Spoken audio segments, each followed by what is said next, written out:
Welcome to our monthly conversations with Konstantin Samoilov, who is one of the most respected voices on YouTube about what is happening inside Russia. Konstantin is a well-known YouTuber whose channel Inside Russia comments insightfully on Russia's descent into authoritarianism over the last few years. But now, like many others, he's outside Russia with no idea of when he can return there. Please do check out his videos. They are absolutely fascinating. And he has tremendous insights into what's going on, especially around the economy, which we are going to be talking about, and the election, two big topics to discuss here. But please also subscribe to his channel and subscribe to mine.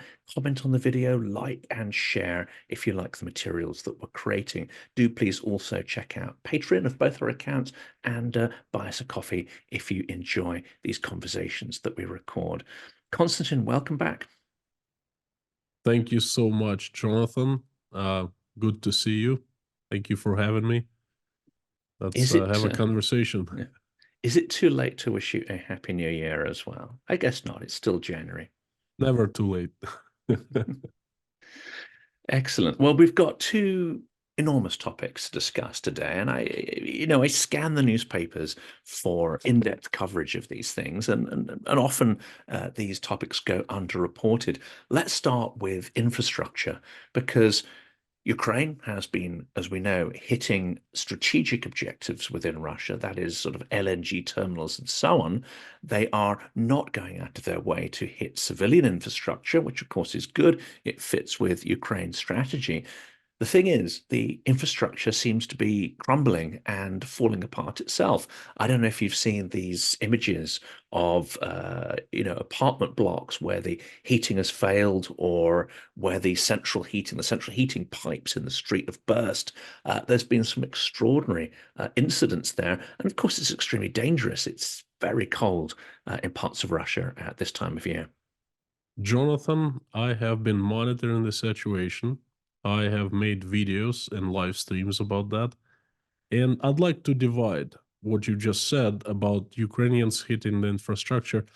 I would say that there are two kinds of infrastructure in Russia. First is basic, what I call the utilities, the communal housing services, and then everything else, like roads, um, industrial infrastructure, oil and gas pipelines, and so forth.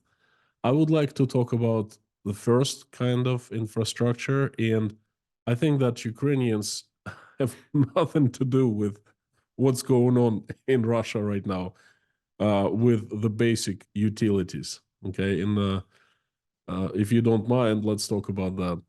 Let's go for that. And as background, I'm not sure everyone kind of understands this because, in Britain, for instance, we have electrical or oil-fired boilers or gas-fired, but they're in each person's house. Each person has the responsibility for that. They pay their own bills. So if something goes wrong, it's usually at the level of an individual house or an individual street. Maybe the street might have some problems. But in Russia, you have genuine central heating, which is a power station in a kind of rayon, which is a sort of region or area of the city, and it powers all the apartment blocks, doesn't it? I mean, is that a reasonable description of how it works, or is there more that people should know? That's a fairly reasonable description of how it works. Uh, I call it the central, well, it's called the central heating. Basically, heat is created in one place far away, and usually it's a thermal power plant or a boiler plant, and it's transported through underground or above ground pipelines to a heat center, and then from heat center it's transported into individual apartment blocks, into individual radiators. Okay, and that's called central heating. That system was built in the USSR, and it's incredibly ineffective because there are a lot of losses of heat. And the thing is, Russia possesses so much of natural gas and oil, and then for the domestic market, they're sold at discounted price that they don't care about losses of heat. Okay, especially in the USSR, The heat cost almost next to nothing. Okay.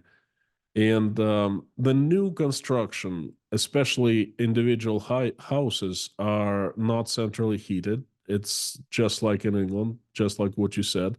Each house is responsible, but they're just new houses. Okay. The old apartment blocks that consists of majority of housing in large cities, they're centrally heated. And you don't have control, do you? I mean, I remember this from living in St. Petersburg. You might be a little surprised that I did live in a kommunalka for a year, which is a little unusual. Um, but the heating comes on, and you can't control when it comes on, but you can't control when it comes off either. And I remember being there, we were next to a canal. If anyone knows St. Petersburg, it's near the Mariinsky Theatre in St. Petersburg. And sometimes the temperature rises quite a bit. It's already kind of spring, it's warm on the street. And this radiator is pumping heat out. It's like a sauna. So you open all the windows and you have to let the heat out. So that's another extraordinary kind of inefficiency there. It's called window regulation. You regulate how cold or hot in your inside your apartment by opening the window. You open a little bit or open much. And believe it or not, but in the USSR, they actually created windows with a little tiny compartment on top, and it was called fortachka. Fortishka, You would, exactly. Yeah. yeah, you would open that just not to open the entire window, but you open fortachka. So basically, it's like you are heating outside, you know, and the heat escapes through fortachka. But the thing is, the window's designed that way. Yeah, it's extraordinarily wasteful. Mind you, when it is cold, you're kind of grateful for the heat because when it's minus 35 outside, the apartments usually were fairly toasty warm. But this infrastructure, then, I mean, this infrastructure exists for many millions of apartment blocks across Russia, and we've seen these images of it crumbling. Um, is this like a crude maintenance debt for decades that the system is actually crumbling? Or is it a more significant problem that the people who would maintain this infrastructure have been sent to the war, or are this the material and money that would be used to repair this infrastructure now being channeled towards the war economy? What do you think of the issues here? There is a perfect storm in the utilities right now in communal housing infrastructure. And Russia is covered by perfect storms of different kind, and this is one of perfect storms. There are a few reasons for everything all of a sudden started falling apart because until before the war, everything worked more or less how it was supposed to work. Okay, and of course they were um, emergencies, breakdowns, okay, big ones, small ones. But just to give you an example, when Dmitry Medvedev was the president of Russia, right before New Year of, I believe it was 2011 or 2012 or something like that. 2012 was already Putin. Oh, perhaps Medvedev was the head of the government, and there was a huge breakdown of a large boiler plant, the only boiler plant in a town of, I think, 60,000 people called Shaganar. There are two towns, Agdavurak and Shaganar, in Tiva, the Republic of Tiva. And there was a breakdown, and so many thousands of people were left without heat. And then that's in Siberia, and that's brutal. Okay, in the middle of winter. And Dmitry Medvedev personally was handling that situation. To understand you the magnitude of what happens when in the past what happened when something would break down, something big as a boiler plant. Okay. And I remember all the way through almost into New Year, there were news reports coming from that town showing how they were fixing things, trying to get heat back. Now, what we are having this season, and it's called the communal season, from about October through March when it's cold in Russia, it's a disaster. 27 major cities had breakdowns, small or large, usually large. Cities like Novosibirsk which is the heart of Siberia, the capital of Siberia. The situation is so bad there that the governor of Novosibirsk province announced an emergency situation there. Okay. He's using all necessary available resources in the city of 3 million people. And I mean, it's so cold there it's notorious for cold. They know that the winter comes and brings cold weather. Well, this winter they weren't prepared. So anyway, as things are happening like a big wave, tsunami wave, and it's taken Russia over. Okay, there are a few reasons for that. Of course, the first reason is that this year the winter in Russia is cold. I mean, Russia is tropical, you know. It's never cold in Russia. Winters are very mild, and all of a sudden, this cold winter. Okay, like no one expected that to happen. They were unprepared. That was a joke, you know.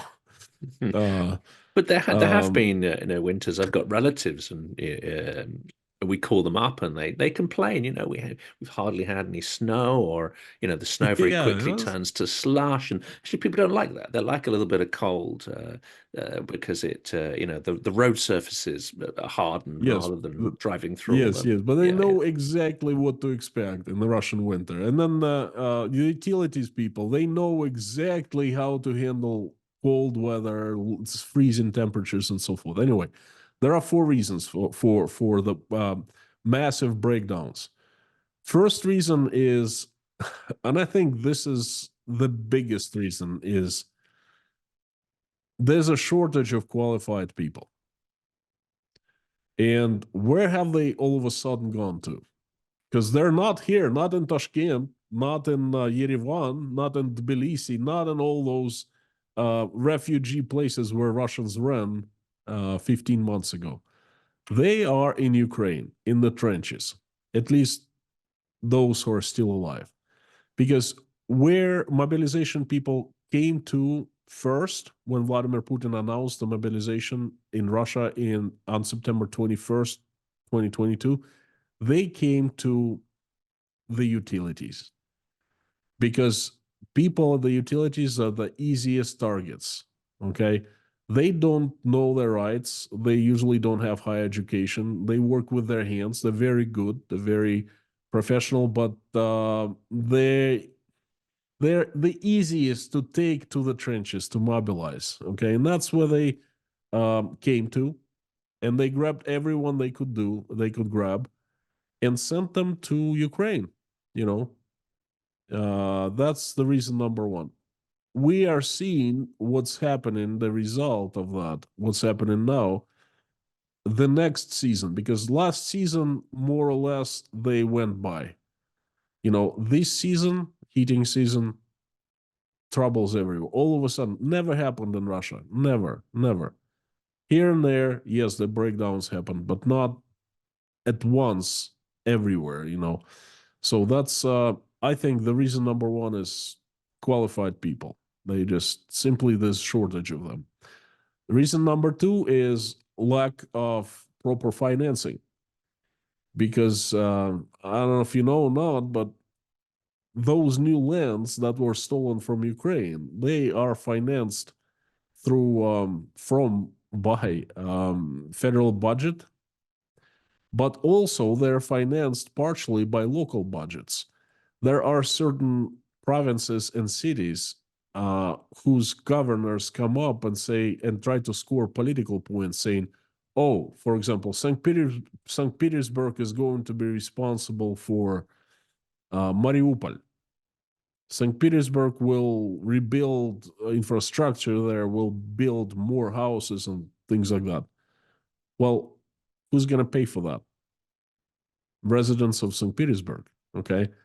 And you cut everything that you can cut in terms of financing for St. Petersburg, and you sent it what you could cut to, let's say, Mariupol, okay? But people in St. Petersburg, they still live. They still use communal services. They need to drink water. They need sewage. Things like that. And the same demand for the services, but there's so much less financing. And in other cities, the financing have been cut as well because, it's war economy in Russia. Everything is being pumped into the military industrial complex. The reason number three is lack of foreign parts and a lack of maintenance, including replacing foreign parts in foreign made equipment. Um, and,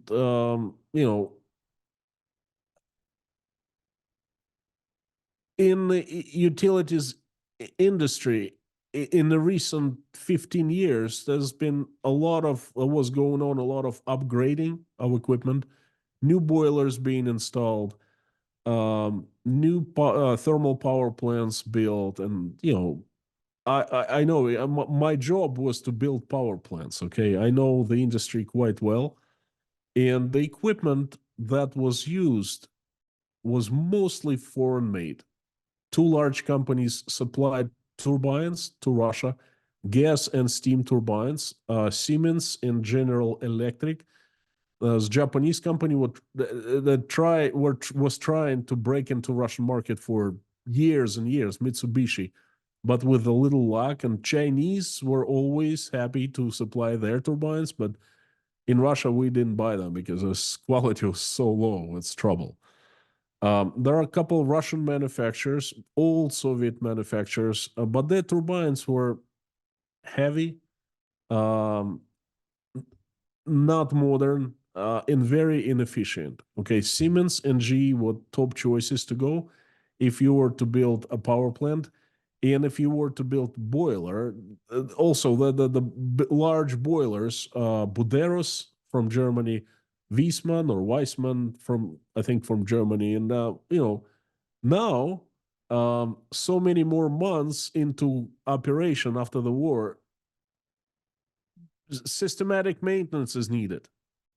And that's where the problem comes. Okay, sometimes you can get spare parts, sometimes you can.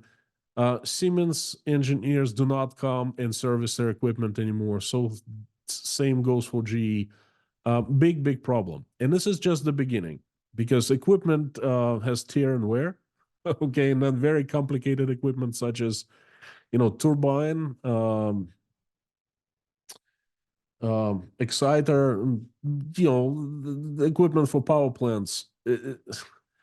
They need maintenance. It needs maintenance. The engineers, chief engineers must come and look at the equipment. Service engineers must be present quite often and so forth. So that's the reason number three. And the reason number four, which is,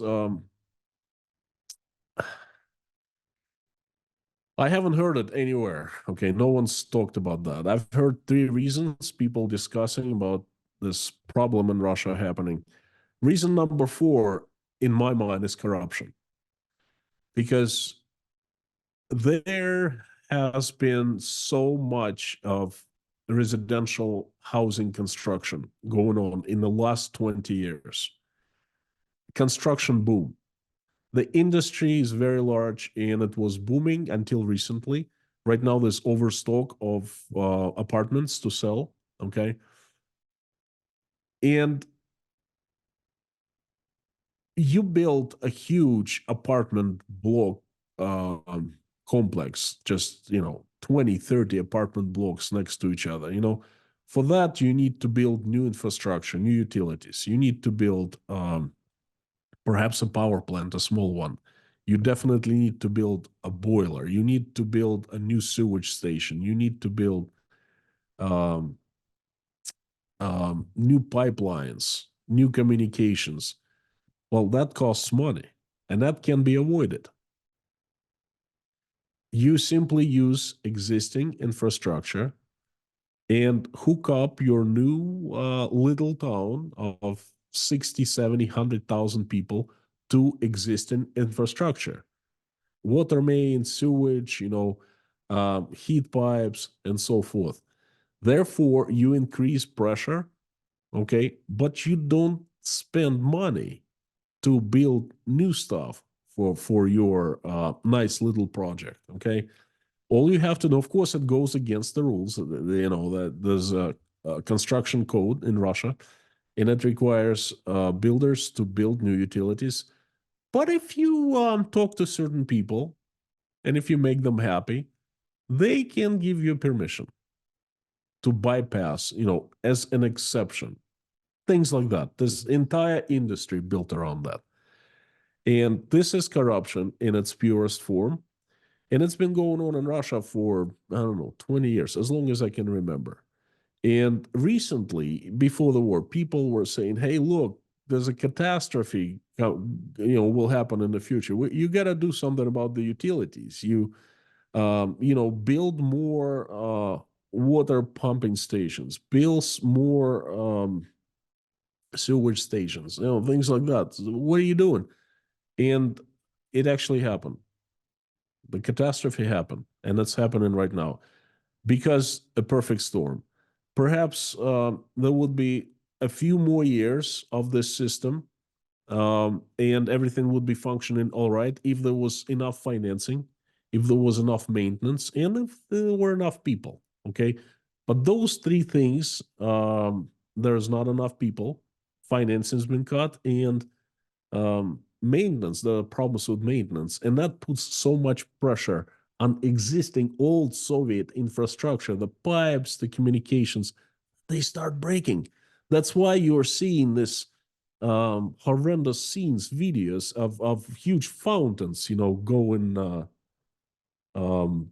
through from underneath, from underneath, and this is what's happening. So there are four reasons: lack of proper financing, lack of people, lack of maintenance, and corruption. I'm not sure what happened on the screen there or if that's recorded, but that seemed to be rather dramatic timing with what you were saying. I think that must. It wasn't me. I don't know what that was. I think it's a new feature in Zoom, and I need to figure out how to switch it off because I don't want it going off randomly in videos. And this is an understood thing, isn't it? The building inspector or even his team, who are supposed to say, okay, well, for this much infrastructure, you need this, this, and this, and this. I mean, they probably turn up to work in a brand new Lexus or something, or they get to add another story to their dacha, or it probably involves some fairly major bribes to the right people. Jonathan, they're probably your neighbors in London. They choose not to live in Russia. Okay, they take the money and run. And they, before the war at least, they resided. The most favorite places were London, south of France, Miami. Some went to Southeast Asia. Some lived in Dubai. So, and we're talking much more money than just a Lexus. We're talking millions and millions of dollars because the infrastructure cost tremendous money to build. If we're talking about new power plant, we're talking about $100 million. And if you can get away with not building one, then good. It's a decent bribe, another trick they did was they would create a small town on paper near Moscow and saying, look, this is what we're going to build. We're going to build 2 new schools. We're going to build 1 medical clinic. We're going to build a police. They don't mess with police stations. Things like that. And then they just built houses, apartment blocks, huge ones, like 50, 100, I don't know, 30 of them. Sell all the apartments, and that's it. They declare bankruptcy, and they leave everything to Moscow, to any city, not just Moscow, any city to build the infrastructure. Of course, city doesn't have budget for that. And the people who bought the apartments, then they start suffering. They don't know, there's lack of spots for their children in schools. They must take their children to school someplace else. Roads, usually not that great because those big constructors, they promise to build new roads and do the whole turnkey town or turnkey district, rayon. Okay, and they, in many cases, they just build apartments, sell build the apartment blocks, tenement blocks, sell the apartments, and just go live in London. That's it. And sometimes these areas don't have adequate transportation either. And as you say, the roads may or may not be finished to a certain standard.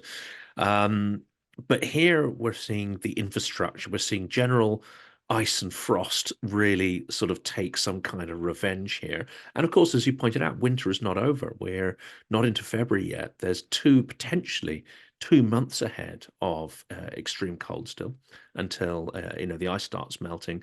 Um, which of course is a very dramatic moment when the ice starts melting and shifting in the rivers. But in terms of how people live, um, there's still a lot of time for this to get even worse. You're absolutely right.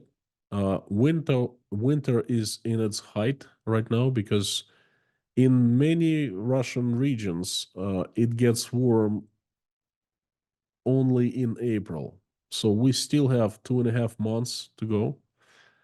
And I made a video about what's happening in Russian utility industry, and it aired about 10 days ago. Since then, I already have enough material to make new material to make another video. The problems keep arising, pipes keep breaking, and power plants keep shutting down. Um, this is bad. It's probably the worst winter Russia has seen in terms of electricity, heat, and so forth. And you know what? They don't cover it in Russian news. To find these things, you need to dig deep. You need to be subscribed to tons of Telegram channels. The biggest source is every city and every town has a Telegram channel that kind of update the residents on what like everyday happenings. And this is where I get my information from. Something happens in a city. Well, it's a news, but not national news, not propaganda, not state media, but in the Telegram channel that someone maintains. That's what the best reliable source to get the information. They usually post videos, pictures of that. Things keep happening, pipes keep on breaking, troubles everywhere, and it's far from over. And honestly, I don't even know how to comment. I'm just monitoring the situation, and I don't know what they're gonna do, how they're gonna improve. Well, one of our powerhouses in the Russian parliament, Senator Gurulev, he was honest. He said the government doesn't have money for, you know, government doesn't have money to fix these things. So we will raise the tariffs for about 15%. And, regular people would have to pay for that, for the breakdowns from their own pockets. Well, at least guy was fair. And then I think it was him or Senator Kartapolov, either one, I'm not sure. It was a shocking revelation last winter in 2022, late 2022, when Russian armed forces started attacking infrastructure of Ukraine.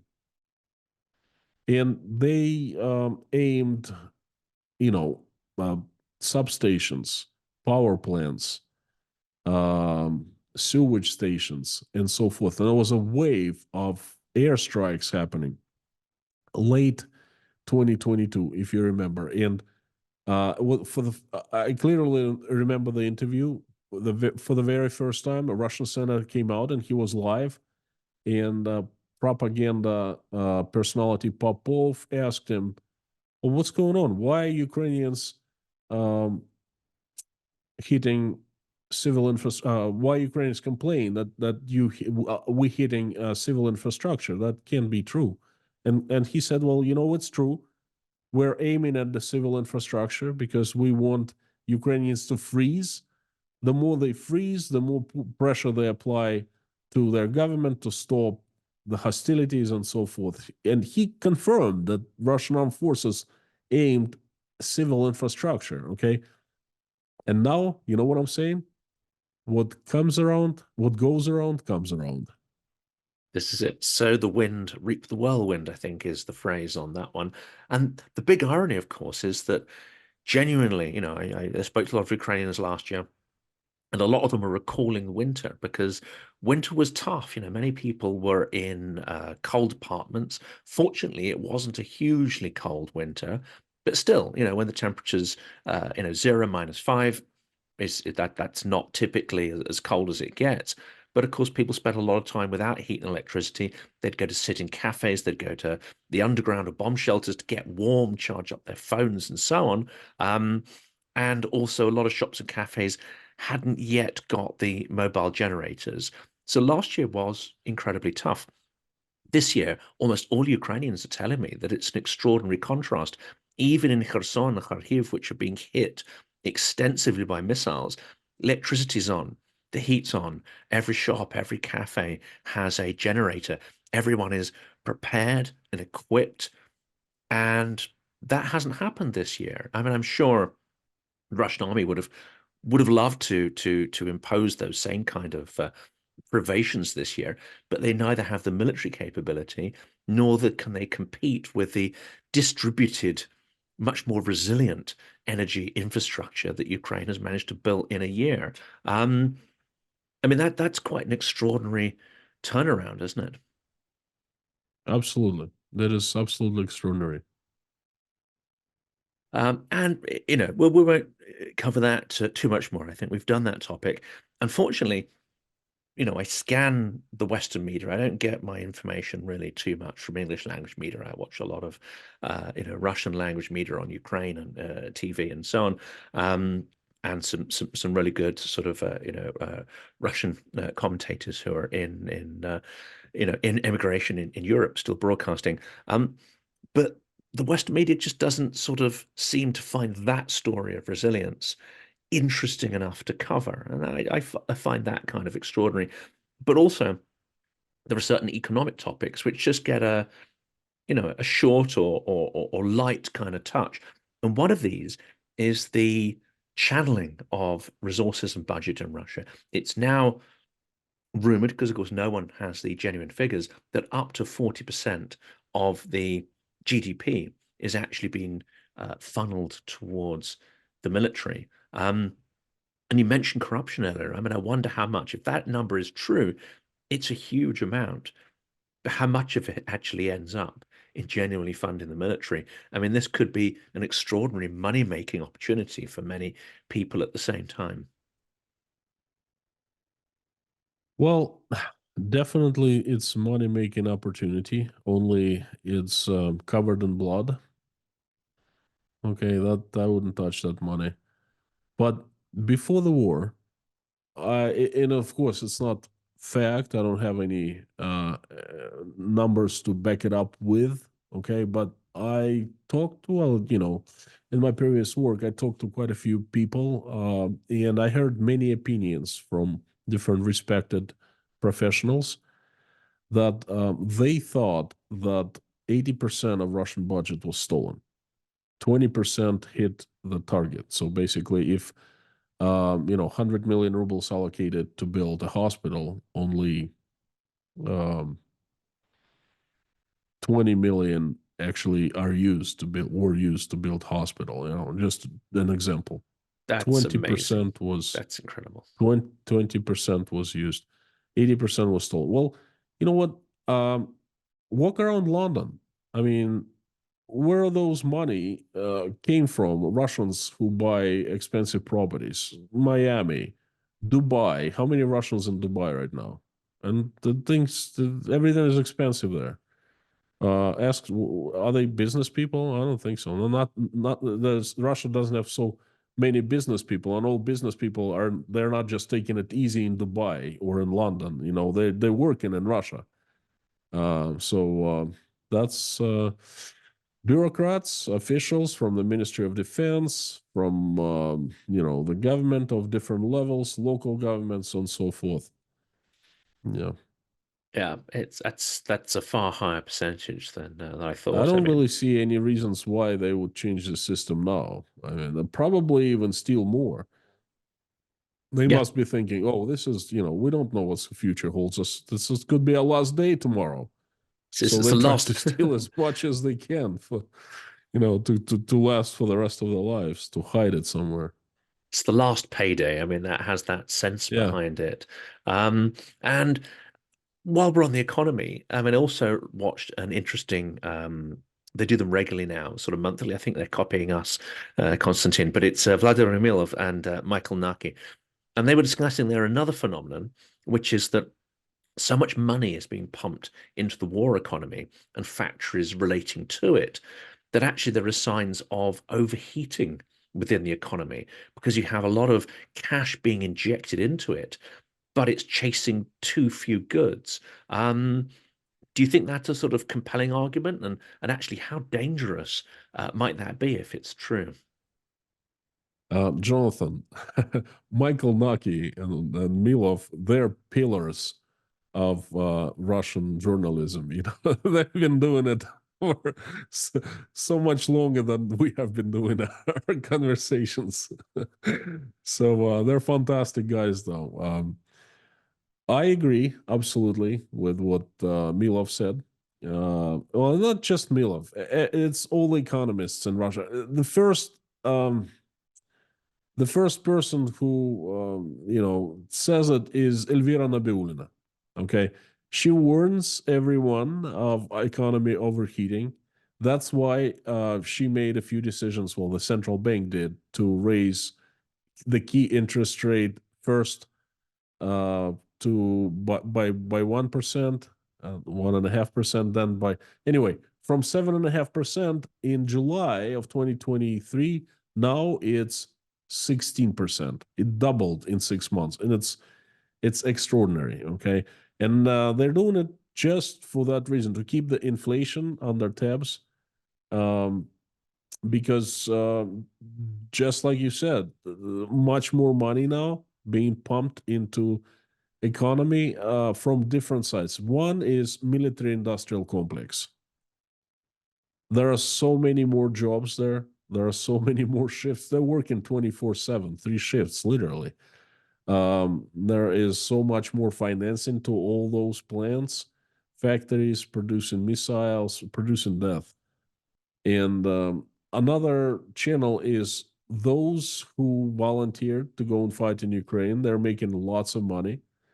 They're making 200,000 rubles per month. That's the latest I heard. And they, send that money to spend to their families. And when they come back, they spend it themselves. Perhaps they're injured. Anyway, that's incredible amount of money being pumped into economy. And there are fewer goods because of the sanctions and because, you know, I don't have statistics. Um, Overall, economy grew, GDP grew by 3%, but that's a huge rise in military industrial complex, and it's a um, huge, what you call it, down in all other industries, civil industries. Declining, So yeah, because they're decline, yeah, huge decline in other industries. And other industries produce goods that can be and services that can be used by citizens.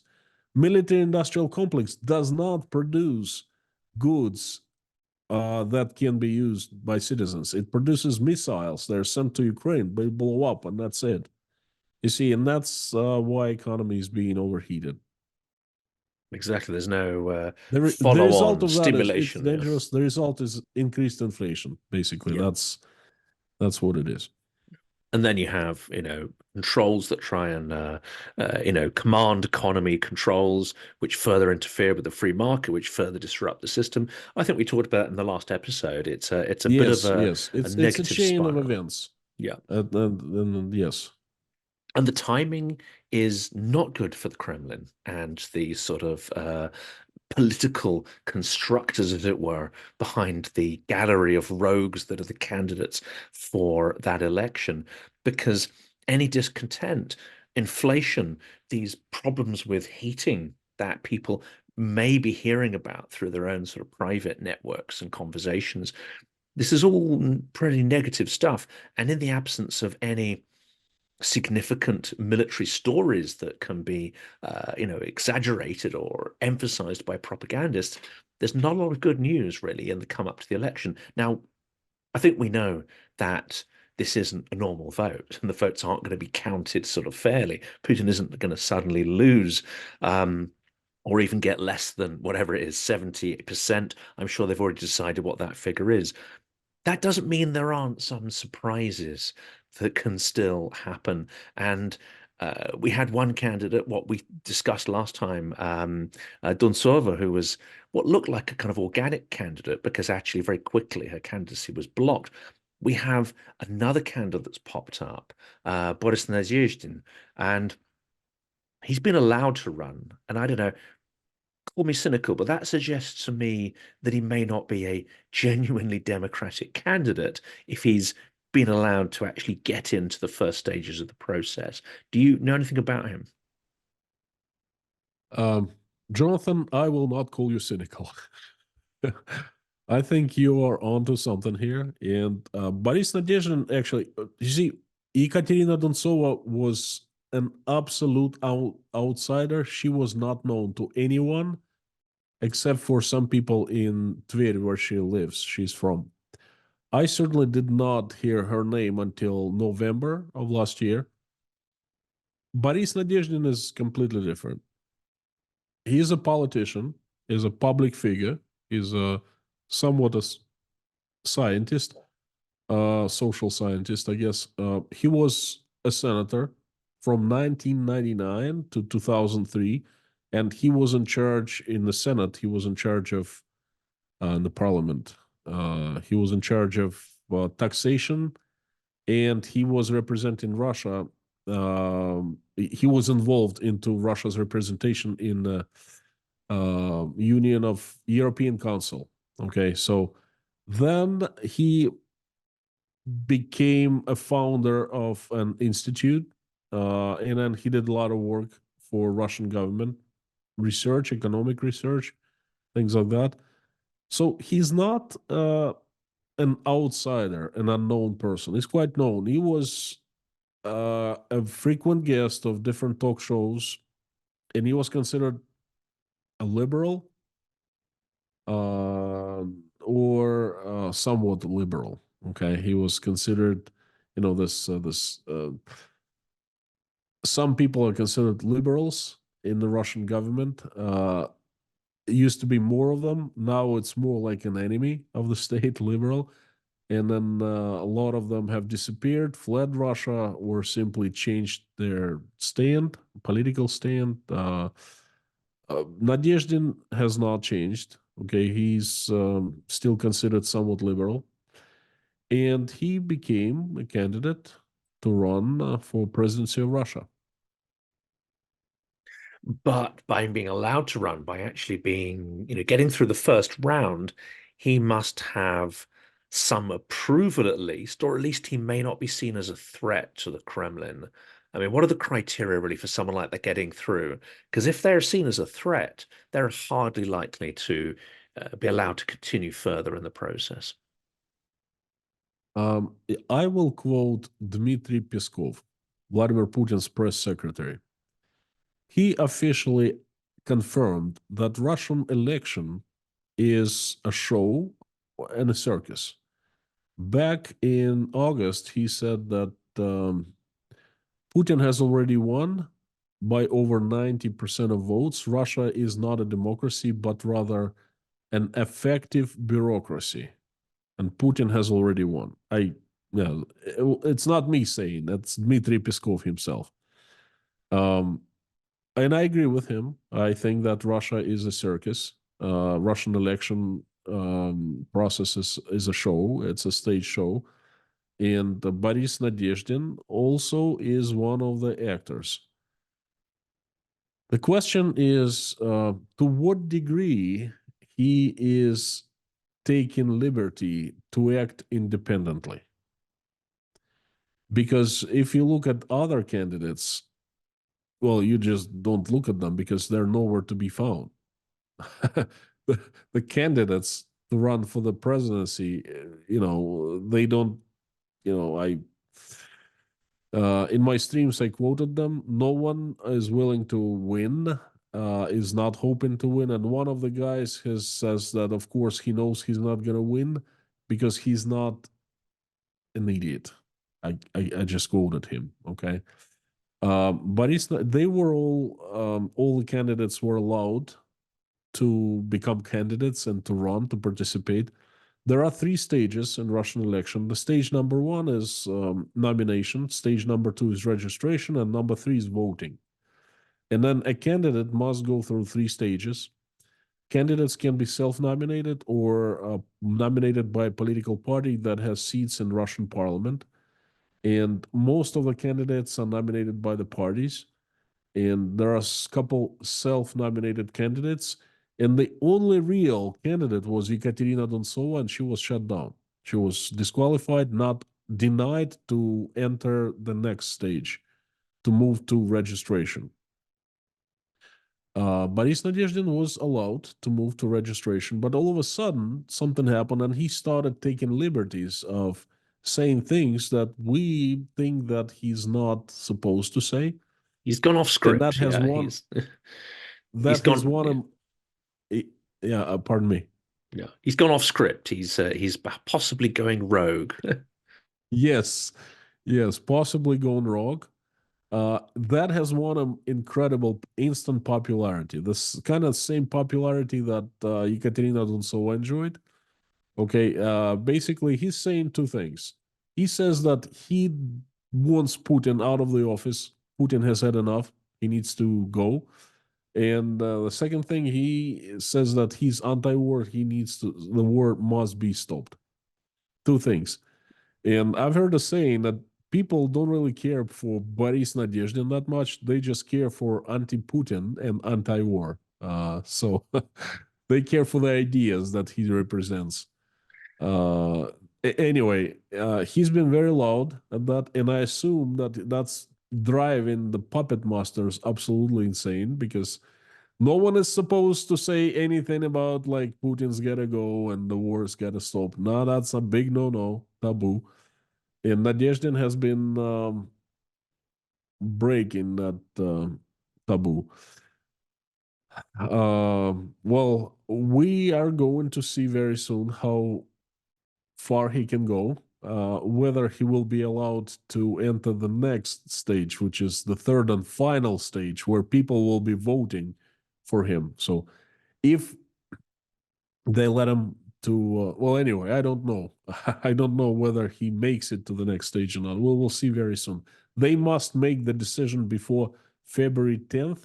And I think, well, Vladimir Putin was officially allowed to enter the third stage now prematurely, so to speak. Uh, the Nadezhdin, I think we will wait until the 10th of February, until the very last second.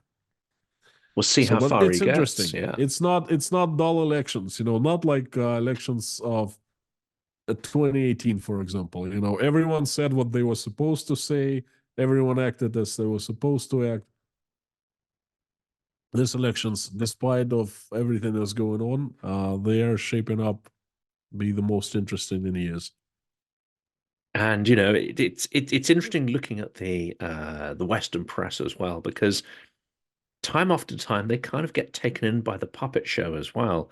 Um, it shows that it doesn't just sort of work in Russia; it sort of influences our press as well.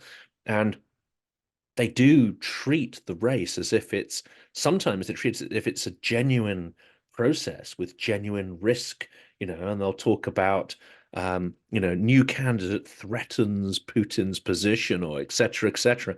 So they get sucked in to this facade or puppet show. Yes, yes, they do get sucked in. And it's not just about the elections, it's about everything else. Okay. Because people in the West, they judge by themselves, by their own standards, by their own morals. I've heard of so many times, I've heard people say when I explain them what's going on, they wouldn't believe me, saying, well, it's simply impossible. It can't be. And it is possible in Russia. It can be, and it's happening. So you're right. Yeah, I think there's a rather good book that has that title that's sort of very similar to that sort of an impossible, unbelievable things happening every day. The last topic there is to bring this all together. You've got a charade of a democratic process, which in Belarus triggered actually a near revolution. You've got the heating problems with apartments, people sort of freezing. You've got issues with eggs, the economy, overheating. There's all sorts of things building up into this perfect storm. And last week we had some fairly significant, because they're simply very unusual, quite large scale protests in Bashkortostan, which of course is a long, long way from Moscow. Um, so I don't know how threatening that is to authorities in Moscow.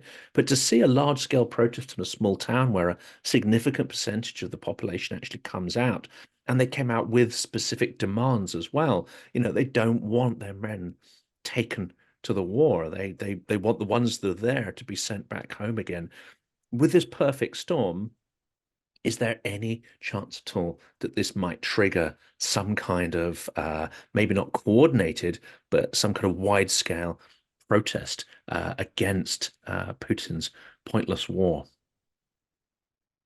I disagree with you about it's far away from Moscow and it's not that significant. But if you look at Russian history, all revolutions were born far away from Moscow. And it's like fire, like arson. A person comes in and throws, a Molotov cocktail and there's a little fire.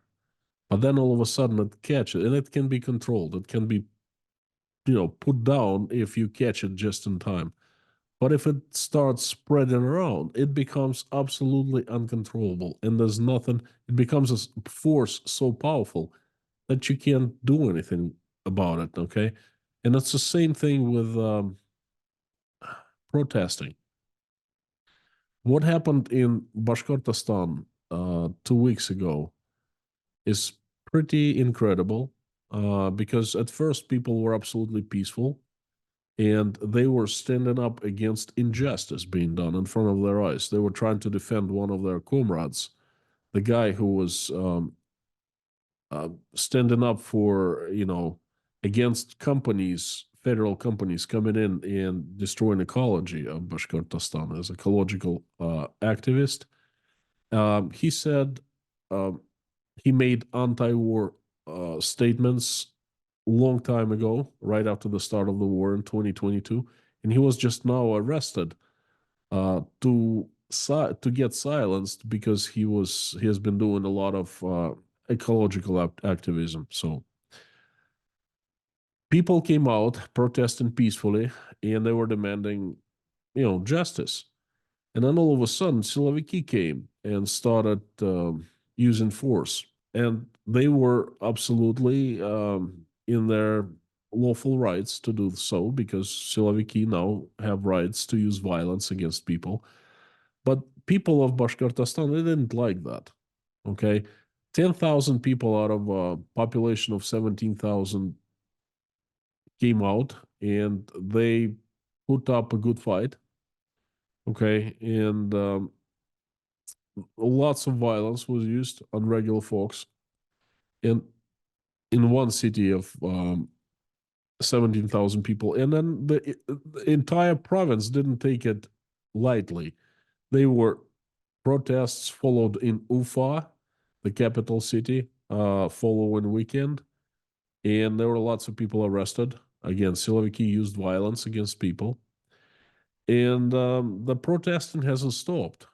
The fire has not been put out, and it's really difficult to do so because the latest developments is three very influential figures in Bashkortostan came out.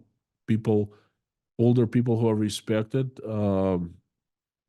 scholars and culture. One of big, cultural persons in Bashkortostan, and they made a joint statement recorded on video, and it's been circulating the internet, where they are demanding the governor of Bashkortostan to start a dialogue with people.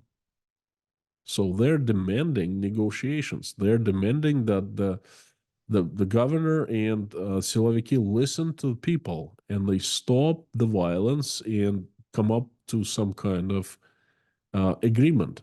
Okay. Again, that's something I have not seen recently in Russia, anywhere in Russia. And this is an example. This is a very good example. And for the Kremlin, I think it's a very dangerous example. This is the Precedent. spark. Yeah, it's the spark that sets the fire going. This has been absolutely fascinating, and I think, every month I wonder, what more. I mean, we actually had a lot more topics that we could potentially cover here, and we focused just on sort of three or four of them, and they've easily sort of filled the time out. It's incredible what's happening this year, and quite unpredictable, I think, what may happen in the coming weeks and months. But Constant, it's always a huge pleasure speaking with you, and no less so today. And I think this is hugely informative for the audience. I know people sort of look forward to watching this and unpicking the details that we go through here because they don't find these details in any other sources. So I think it's a fantastic way to look at what's going on, and very grateful to you for, of course, spending the time to do that. Jonathan, thank you so much. I'd like to sum up our today's conversation. Look, we can't predict things. We're not oracles. But what I personally know for sure that 2024 will be the most turbulent, the most dynamic, the most I can't say interesting because it's not going to be pretty. The most changing year for Russia that we've seen in years. I definitely have my popcorn ready right here, and I keep watching that show of the changes. Some say the demise. We'll see, but that's gonna be quite a show to watch.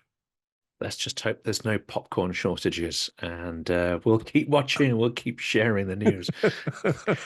Konstantin, thank you so much. Thank you, Jonathan. Until next time.